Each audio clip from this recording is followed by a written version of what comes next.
Bruce Erickson, Agronomy Education Director, Purdue University.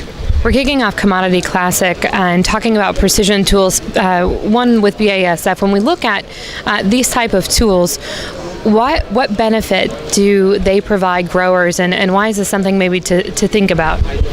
Well, for many years, we have really been interested in trying to understand all of the unique interactions that occur in fields, whether it be soils or nutrient management or how crops respond to different weather conditions. And we know that those vary across fields. And we've been able to understand some of those innuendos and some of those interactions and to address them accordingly.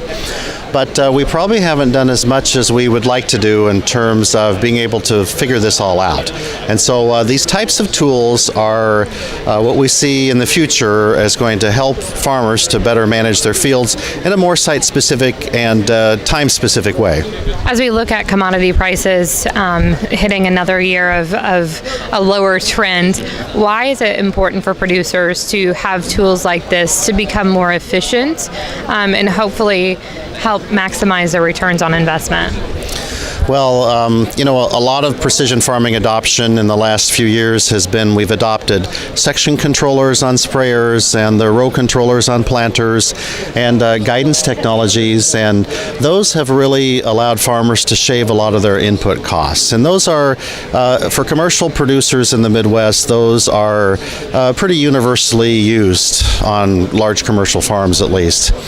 So the other end of precision farming that we want to capitalize on is this data-dependent side, and it offers the promise of some additional cost reduction, but also increases in yields. And of course, returns are the difference between the what we're getting for a crop, and obviously, and what we're putting into that crop. And so again, this has the potential to have efficiency gains in the future. When you look at tools like Maglis, is it important to have the information for the growers, but then also somebody to be able to help evaluate that type of information as well? Yeah, I think that's a key thing is that, many farmers are very intelligent and capable of making these decisions themselves, but I'd say most farmers that I know depend on their input suppliers and their consultants and university people too to help them make a number of these recommendations. And many of these have to be made in real time. As we've seen the last few years, things happen throughout the growing season. And so to have that line of communication and to have that data available in real time, that's going to help accentuate that decision-making process. Let's talk a little bit about this year, maybe a little 6 months, 12-month forecast for growers and how things maybe are shaping up and things that they need to think about when they're making management decisions for 2016. Oh boy, you ask all the hard questions, Meghan.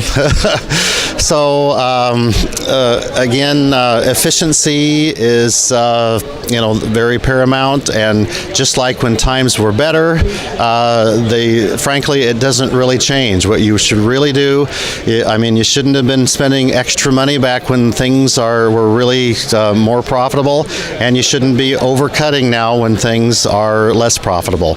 So look at everything that you do and try to find where the return is, and I'd say go accordingly. Bruce, thank you. Thanks very much. From Commodity Classic in New Orleans, I'm Meghan Grebner on Brownfield.